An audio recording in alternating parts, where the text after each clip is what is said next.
A dangerous severe weather outbreak tore across the plains and upper Midwest on Sunday, producing tornadoes, giant hail, destructive wind gusts, and widespread damage from Nebraska and South Dakota into Iowa and Minnesota. One of the most dramatic moments of the night came in Nebraska, where storm trackers captured video and images of a large tornado moving across central portions of the state. Multiple tornado warnings, including a rare tornado emergency near Hebron, were issued as powerful supercells tracked across the region. Large hail up to 3.5 inches in diameter was reported in parts of Nebraska, while damaging winds knocked out power to thousands across portions of South Dakota near the Nebraska border. Storm reports throughout the evening included damaged buildings, overturned campers, downed trees and power lines, along with numerous reports of destructive hail and wind damage. Tornado-warned storms also pushed into the Omaha metro area and western Iowa as the severe threat continued eastward overnight. Completely green. The Storm Prediction Center has already issued a rare level 4 out of 5 risk for parts of Kansas and Nebraska, where conditions may support strong, long-track tornadoes, giant hail, and widespread damaging winds. A terrifying and highly destructive severe weather outbreak ripped through the tri-state Siouxland region on Sunday evening, May 17, 2026, leaving behind a massive trail of structural devastation, shattered infrastructure, and widespread utility failures. Multiple confirmed tornadoes spawned by explosive supercell thunderstorms tore across Woodbury, Plymouth, and surrounding counties in northwest Iowa, northeast Nebraska, and southeast South Dakota. The violent weather system triggered immediate declarations of emergency, closed major transit corridors, and knocked out electricity for more than 13,000 residents and businesses. By Monday morning, emergency management teams, utility crews, and local law enforcement had launched large-scale search, rescue, and damage assessment operations. While regional authorities breathe a sigh of relief that no immediate fatalities have been confirmed, the scale of property and infrastructure destruction is described as catastrophic in the hardest-hit communities. Atmospheric conditions across the Central Plains had been primed for severe weather for days leading up to the disaster. According to meteorologists from the National Weather Service, NWS, an unusually strong, deep low-pressure system moving out of the Rockies collided with a highly unstable, moisture-rich air mass pushed northward from the Gulf of Mexico. This interaction created an extreme environment characterized by high convective available potential energy, CAPE, and intense vertical wind shear, the exact ingredients required to generate long-lived, rotating supercell thunderstorms capable of producing violent tornadoes. The first severe thunderstorm watches were issued in the early afternoon, but the situation rapidly escalated into a life-threatening crisis by 6 p.m. As a powerful cold front pushed eastward, isolated discrete supercells erupted along the dry line. These storms quickly organized into a serial tornadic system that advanced directly into the heart of the Siouxland metro and rural farming communities. The geographical footprint of the storm spans dozens of miles, with several towns bearing the absolute brunt of the tornadic winds and large destructive hail. The initial wave of extreme tornadic activity manifested near the Missouri River. Around 7:20 p.m., a large rain-wrapped tornado materialized near Winnebago, Nebraska, before tracking rapidly northeastward across the state line into Iowa. Motorists on Interstate 29 near Salix, Iowa, witnessed a terrifying scene as the violent vortex crossed the multi-lane highway. Traffic came to a complete standstill as low-visibility conditions mixed with flying debris. Dashcam footage captured semi-trucks violently shaking, and multiple high-voltage transmission towers alongside the interstate were bent in half like toothpicks. The NWS is currently investigating the path length of this specific tornado, which kept portions of I-29 locked down for hours due to hazardous fallen wires. Further northeast, the towns of Kingsley and Pierson in Plymouth and Woodbury counties suffered devastating direct hits or near misses from a large track wedge tornado. The destruction was so severe that the Woodbury County Sheriff's Office and the Iowa Department of Transportation took the drastic step of closing all primary road access leading into both municipalities. Live power lines lay strewn across highways. Shattered trunks of century-old trees blocked residential streets, and shredded pieces of corrugated steel and insulation hung from remaining utility poles. In Kingsley, several residential roofs were completely lifted off, exposing interiors to the torrential downpours that followed the wind. In Pierson, grain bins and agricultural storage facilities were crumpled into heaps of scrap metal, scattering thousands of bushels of corn across fields and roads. Emergency vehicles had to use specialized heavy machinery and bulldozers just to clear a single lane for search and rescue operations. Simultaneously, a separate tornadic circulation developed just south of Mobile, Iowa.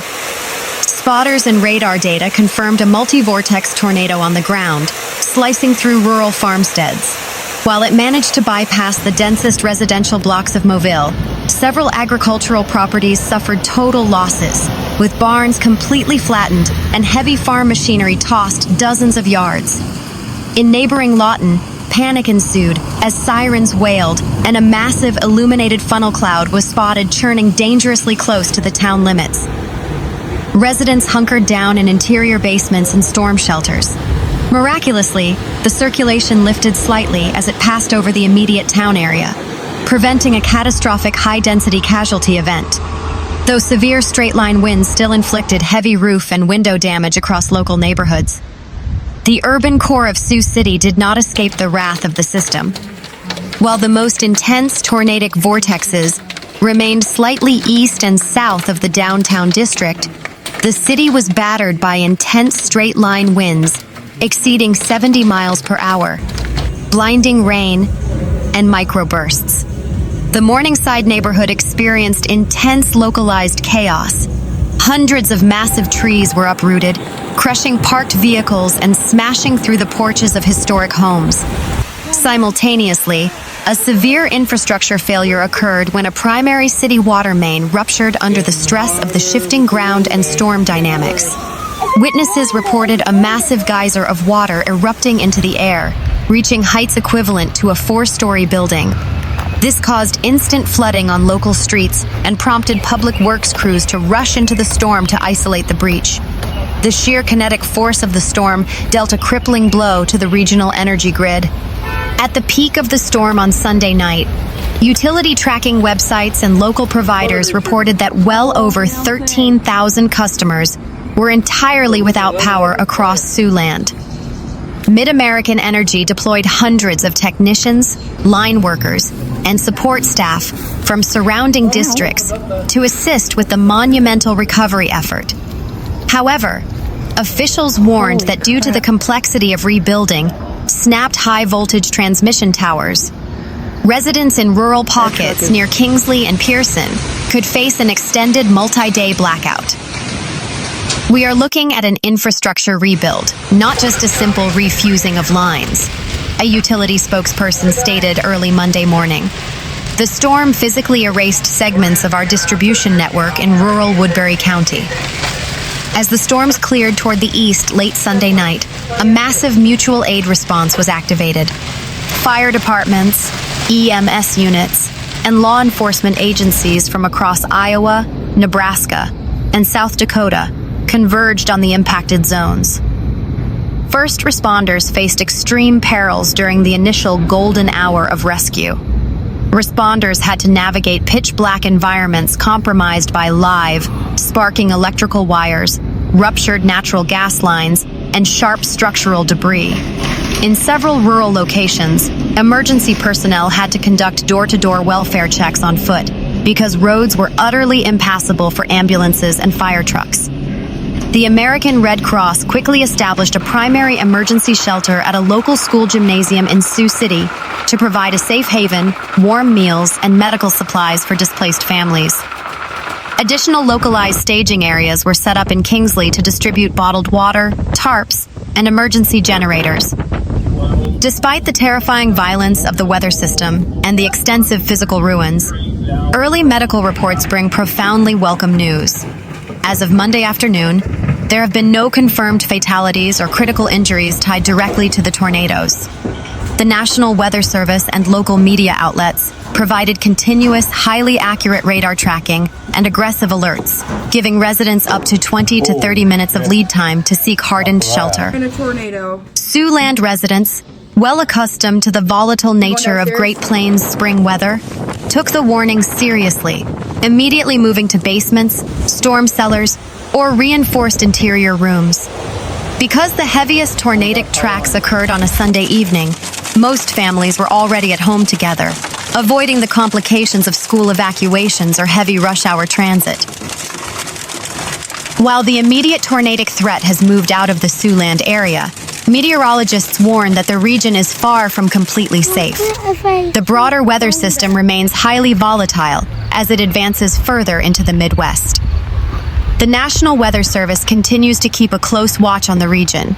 Residual moisture and secondary shortwave energy mean that subsequent rounds of severe thunderstorms, threatening damaging straight-line winds up to 80 miles per hour, large hail, and isolated flash flooding remain a distinct possibility over the coming days. Residents are heavily urged to keep their NOAA weather radios active, ensure their mobile devices are fully charged to receive wireless emergency alerts, and avoid traveling on rural roads where cleanup crews are actively working to restore the community.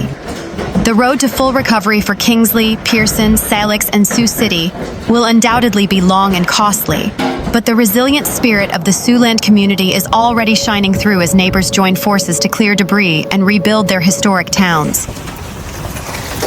A series of historically severe thunderstorms slammed into north-central Iowa over the weekend, unleashing destructive hailstorms, hurricane-force wind gusts, and isolated tornadoes. The Clear Lake community and surrounding Cerro Gordo County bore the brunt of the atmospheric onslaught, which left a trail of shattered glass, severely dented vehicles, shredded crops, and heavily damaged lakeside infrastructure in its wake.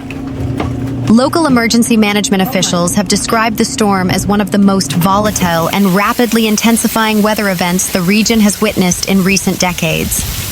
The National Weather Service, NWS, in Des Moines, issued multiple urgent, severe thunderstorm warnings, which quickly escalated into tornado warnings as radar indicated intense rotation within the approaching supercells. Meteorologists noted that the updrafts within these storms were exceptionally strong, measured at speeds exceeding 100 miles per hour. These massive upward currents of air continuously pushed raindrops high into the freezing upper layers of the atmosphere, allowing ice crystals to repeatedly coat themselves in fresh layers of moisture. This cyclical process sustained the formation of exceptionally large, dense, and hazardous hailstones before gravity finally forced them down upon the Clear Lake Basin.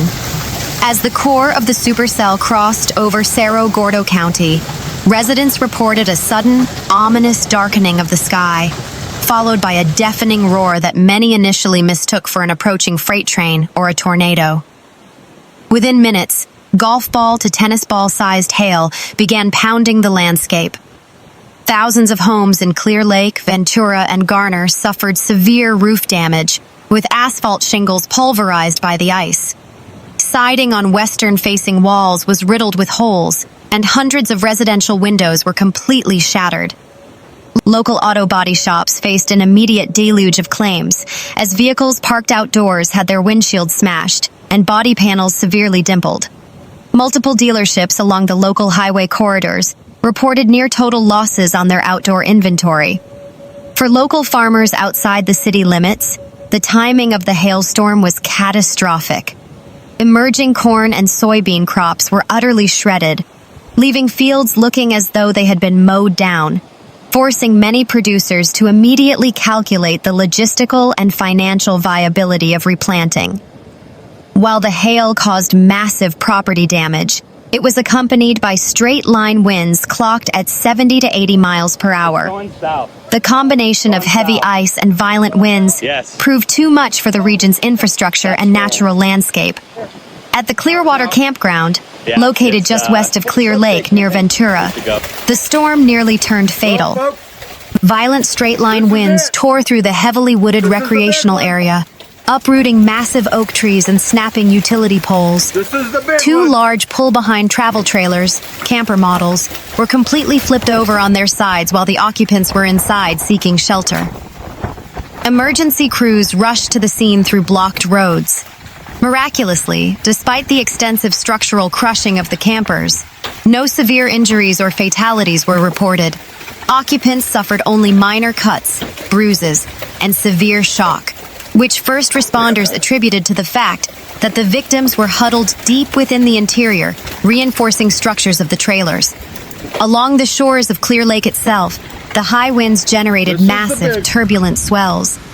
The waves, combined with the wind, tore multiple boats away from their moorings, casting them adrift or slamming them into rocky shorelines. Several vessels capsized or sank directly at their docks. Dozens of private and commercial wooden docks were ripped apart or lifted entirely from their pilings, scattering debris across the water. Local marina operators described the lakefront as looking like a combat zone once the storm passed, with fragments of fiberglass, pontoon trim, and broken dock planks floating along the eastern beaches. The sheer force of falling trees and flying debris caused widespread failure of the local electrical grid. High-voltage transmission lines were downed along major county roads, and localized transformer explosions lit up the darkened afternoon sky. At the peak of the storm, local utility companies reported that over 75% of Clear Lake residents and businesses were entirely without electricity. Municipal water systems transitioned to backup diesel generators to maintain water pressure and ensure safe drinking water guidelines remained intact. Public works crews, equipped with chainsaws, heavy front-end loaders, and dump trucks, worked through the night alongside emergency responders to clear primary arterial streets. Their immediate priority was carving out pathways for ambulances, fire engines, and utility repair vehicles through the tangled webs of fallen branches and snapped power cab.